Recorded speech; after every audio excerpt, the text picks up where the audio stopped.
Selamat sahabat adik-adik, salam jumpa dalam pelajaran sekolah sahabat kita hari ini. Bersyukur kepada Tuhan untuk alam yang indah Tuhan berikan bagi kita. Suara alam yang sangat memberikan kesejukan dalam hati kita. Baiklah adik-adik, sebelum kita mulai pelajaran sekolah sahabat kita berdoa. Yesus, terima kasih untuk alam yang indah. Terima kasih untuk kasih sayang-Mu dan memberi kesempatan bagi kami untuk belajar firman. Tolonglah kami untuk mengerti melalui kuasa Roh Kudus dalam nama Yesus. Amin. Ayat hafalan kita terdapat dalam Amos 3 ayat 7. Sungguh Tuhan Allah tidak berbuat sesuatu tanpa menyatakan keputusannya kepada hamba-hambanya, para nabi. Adik-adik, selamat sahabat. Utusan khusus Allah adalah judul pelajaran kita. Utusan khusus Allah. Adik-adik, pada tahun 1844 ada kekecewaan besar yang terjadi di antara umat-umat Kristen.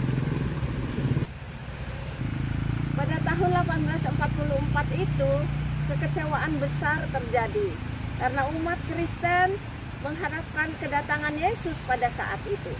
Tetapi kenyataannya pada tanggal 22 Oktober itu Yesus tidak datang.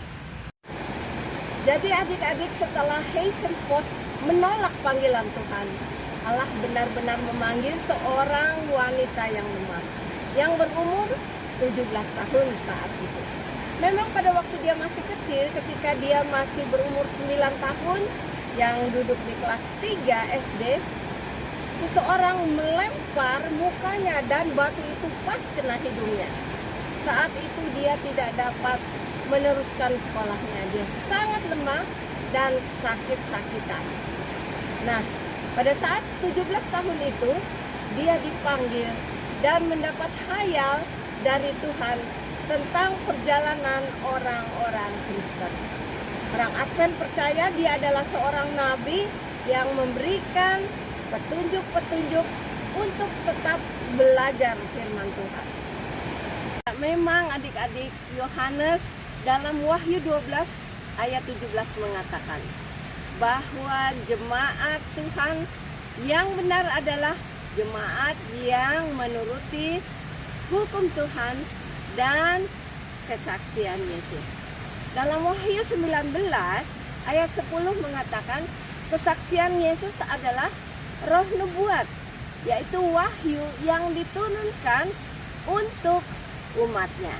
Jadi Ellen White dipilih untuk memberikan pernyataan-pernyataan kebenaran tentang umat-umat yang sisa yang menantikan kedatangan Yesus kedua kali. Harus lebih rajin belajar firman, harus lebih rajin menurut, dan harus bersiap untuk kedatangan Yesus yang kedua kali.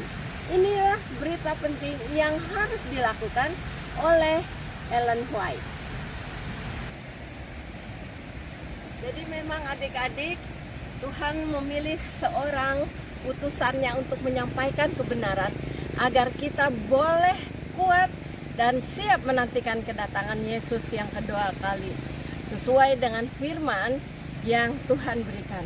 Banyak nabi palsu yang akan datang, tetapi Tuhan juga memberikan seorang yang dapat menunjukkan kebenaran.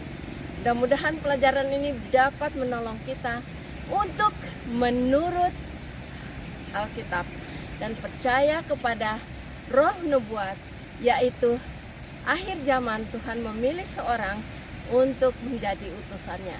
Baiklah, kita berdoa. Mari kita berdoa. Tuhan Yesus, terima kasih Engkau baik, dan tolong kami untuk tetap setia mempelajari firman Tuhan, terlebih menyediakan hati untuk kedatangan Yesus pada akhir zaman ini. Dalam nama Yesus kami berdoa. Amin. Adik-adik, terima kasih. Sampai jumpa lagi. Salam.